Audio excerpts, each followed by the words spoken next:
अब चलते हैं शॉर्ट क्वेश्चन नंबर 12 की तरफ, जिसमें हम लोगों ने कोई कॉमन फिनोमेना जो है वो डिस्क्राइब करना है for the importance of resonance. Describe some common phenomena in which resonance plays an important role.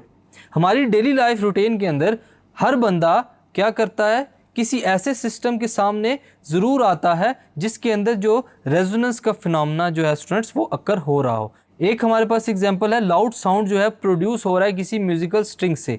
जैसे ही उसकी फ्रीक्वेंसी जो है स्टूडेंट्स बिल्कुल इंक्लोज्ड कर दी जाएगी, बंद कर दी जाएगी किसी एयर कॉलम के अंदर।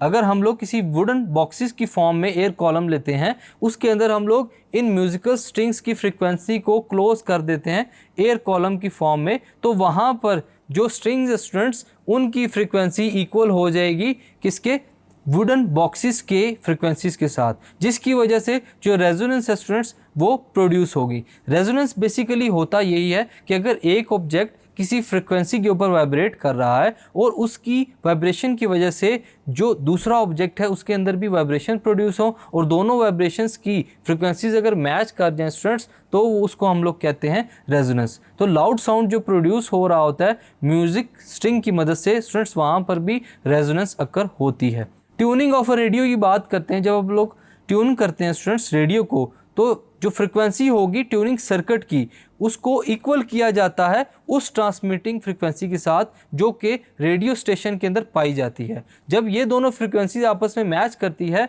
आपके डिज़ायर्ड प्रोग्राम जो है स्टूडेंट्स जिसको आप सिलेक्ट करते हैं वो लोकल कास्ट के ऊपर चलना शुरू कर देता है।